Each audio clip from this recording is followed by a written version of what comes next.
La voz de los protagonistas. Contacto telefónico. Luis Carlos Ugalde es director de Integralia y es expresidente del Instituto Federal Electoral.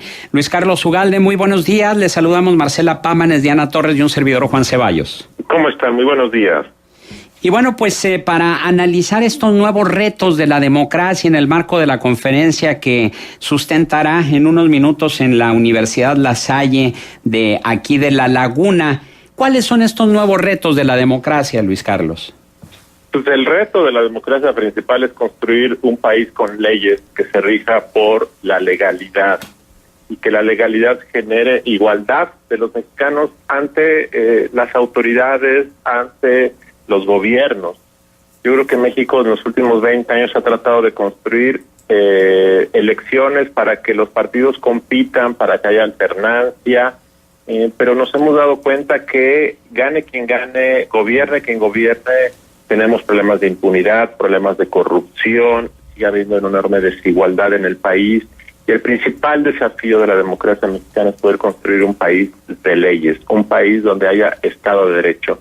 Creo que esa es la gran asignatura pendiente de la democracia mexicana. ¿Hasta qué punto podríamos considerar que uno de estos retos sería precisamente de que se logre una verdadera consolidación de la democracia en detrimento de la partidocracia que sufre actualmente el país? Pues es muy importante. La partidocracia es justamente la desigualdad de quienes gobiernan frente a los gobernados.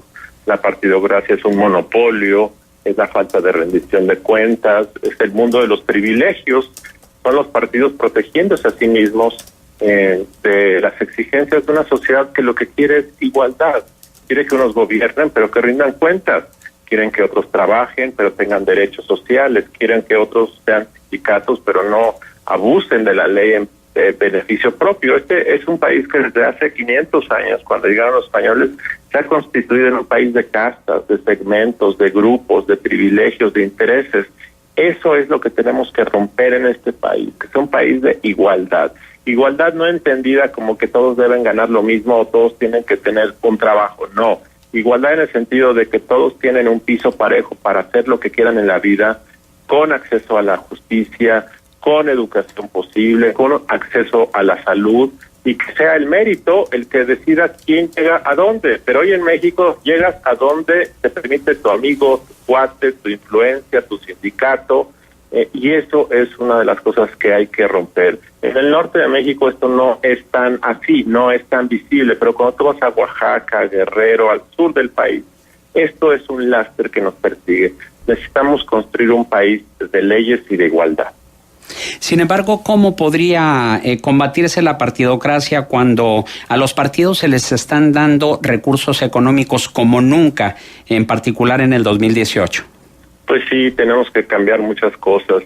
Para empezar, una legislación electoral obsoleta, que no está generando confianza de la gente, que no está generando legitimidad, que es una palabra tan importante, que es que la gente confíe en que lo hacen sus autoridades.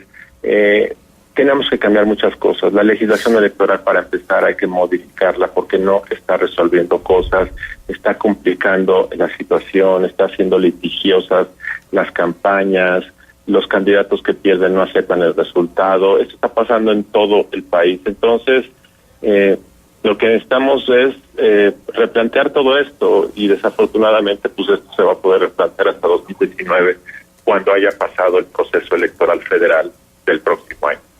¿Es posible la consolidación de la democracia con la clase política que tenemos, pero muy importante también con la ciudadanía que tenemos actualmente? Qué bueno que haces esta pregunta. Yo creo que hay que pensar si tenemos la ciudadanía que merecemos para tener una mejor democracia, porque comúnmente nos aceptamos las víctimas, que no estamos el gobierno, decimos es la clase política. Los medios de comunicación tienen a decir son culpa de los partidos. No, yo creo que es culpa de todos. La partidocracia o los líderes de los partidos son parte de nuestra sociedad, de todos. Y los mexicanos, el problema realmente de México, hay una cosa peor que una clase política corrupta y abusiva. ¿Y sabes cuál es? Una sociedad apática, conformista, y ese es parte del problema. Yo creo que si México tuviera una sociedad y una ciudadanía de más alta intensidad, más participativa, más responsable, más comprometida con la legalidad, tenemos otro país. El problema realmente surge de la sociedad. Así es que este binomio o este maniqueísmo de que los políticos abusan de la sociedad es falso, y por eso qué bueno que me haces pregunta. ¿Qué tan grande es el reto, este otro reto de la democracia, el relativo a las autoridades electorales tan cuestionadas hoy en día?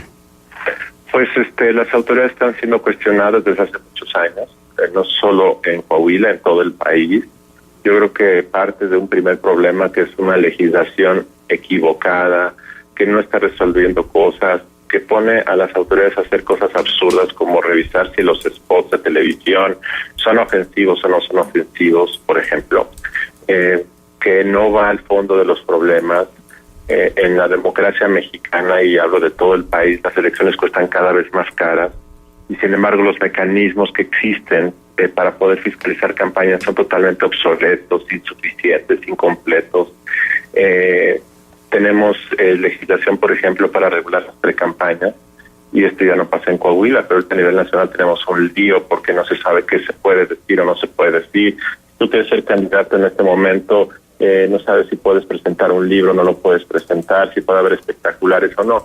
Es decir, están regulando cosas que son bastante frívolas y tontas, cuando en la democracia mexicana debe estar regulando cosas de fondo. Y este es el primer problema. El segundo es el tema de las autoridades. En 2014 el Partido Acción Nacional propuso una reforma que a mí me parece equivocada, que fue la de nacionalizar la organización de los comicios, y por eso hoy tenemos un INE en lugar de un IFE, pensando que de esa manera se iba a garantizar equidad. Y hoy este mismo partido sigue diciendo que está perdiendo elecciones por su culpa, por la culpa de los gobernadores, cuando se hizo una reforma para que el PAN estuviera satisfecho, y sigue sin estarlo. Y lo que ocurre en otras entidades es que otros partidos se quejan de gobernadores del PAN y luego otros se quejan de los gobernadores del PRD. Entonces, tenemos que tomar en cuenta que el origen de muchas de estas cosas es una mala legislación. El segundo es el comportamiento en ocasiones abusivo de los partidos y de los candidatos, y esto no es nuevo, llevamos con esto décadas. Y la tercera es muy importante, la desconfianza de la gente a todo lo que sea política. Entonces, si las autoridades electorales son autónomas, pero son parte de la política, pues por definición ya van a ser sospechosas, porque hoy la gente en México está desconfiada de todo lo que suena política y gobierno, la gente desconfía.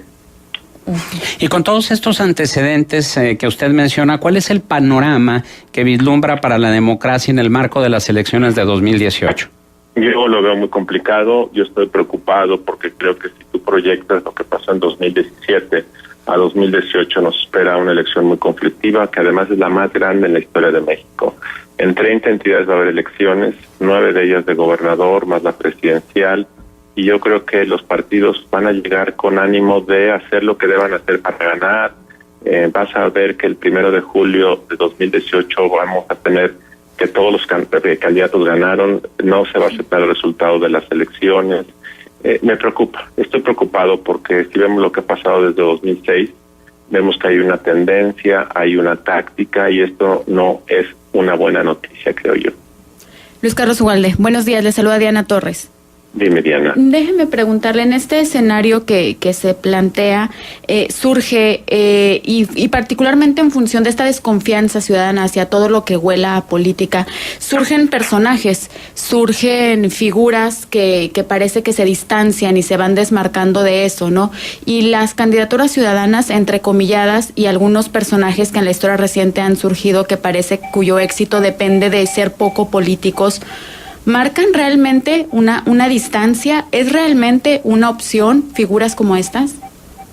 Mira, yo creo que yo estoy a favor de que haya candidatos sin partido. Yo creo que es un canal real de participación. Yo creo que generan aire fresco. Yo creo que deben ser bienvenidos. La evidencia e Integralia ha hecho un estudio de esto. La mitad de los candidatos independientes de los últimos años son políticos profesionales. Y así fue también, por cierto, no en todos los casos, pero buena parte en 2017. Eso no es malo per se. pero hay que tenerlo. En la política hay políticos, no hay apóstoles, ni ángeles, ni nada. Hay políticos. Y los que quieren ser candidatos, aunque no tengan partido, son políticos. 3. Yo creo que lo que va a salvar a México en términos políticos es políticos profesionales, honestos y eficaces. Y partidos profesionales, honestos y eficaces. Pensar que los ciudadanos, y esto es medio demagógico, nos van a salvar de los políticos es como decir que unos son de Marte y otros son de Venus. Eso es falso. Todos son ciudadanos y algunos se dedican a la política y otros se dedican a otras cosas. De tal forma que eso lo tenemos que tener en mente para poder saltar esa demagogia de dividir a unos en un bando y otros en otro bando.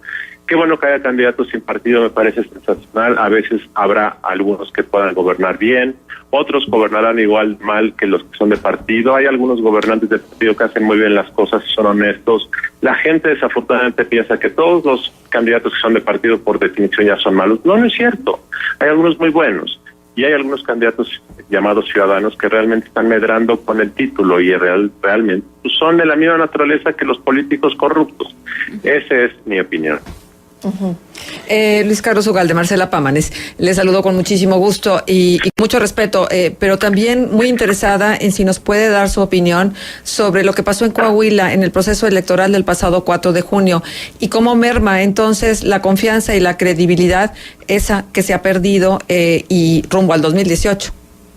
Mira, creo que el litigio de las dos partes en conflicto es sumamente compleja. Yo he estado leyendo todo lo que se publica y simplemente quisiera hacer dos reflexiones. La primera es que hay que distinguir entre la parte logística de los votos y de su cómputo de la parte de las condiciones de la contienda. Son cosas diferentes. La parte de la organización de la elección y la parte de los votos corresponde no única, pero principalmente al Instituto Nacional Electoral. Y en mi opinión en general, eso desde hace muchos años es un procedimiento que se hace más o menos de forma correcta e íntegra. Es decir, se cuentan los votos, se depositan, hay una modalidad. Quizá aquí en Coahuila se complejizó mucho por el diseño del acta de votación, el número de partidos, Pero estoy diciendo que esta es una responsabilidad primordial, aunque no única, del Instituto Nacional Electoral y en mi opinión en general, ahí las cosas funcionan más o menos correctamente y yo no he sabido que pueda ahí estar la explicación fundamental de los alegatos que se han hecho. Ahora, creo que el tema de fondo en esta entidad y en el país es el tema de las condiciones de la contienda y es otro tema diferente. Y yo he dicho en general que en mi opinión en los últimos años en el país y los partidos han estado abusando de muchas de estas condiciones. Yo creo que en México las elecciones están costando muy caro, en todo el país, muy caro, y en Interior le hemos hecho muchos estudios del tema.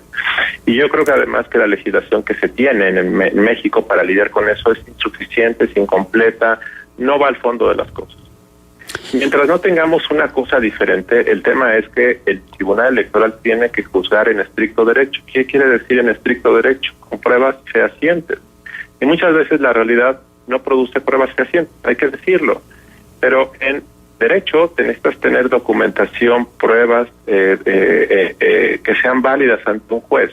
Y yo creo que eso es el debate que está en este momento, un debate sobre los procesos, sobre las pruebas, y con base en eso el tribunal tiene que decidir. Al final, decida lo que decide el tribunal, va a dejar a una de las partes inconforme, enojada, y a una parte de la sociedad enojada.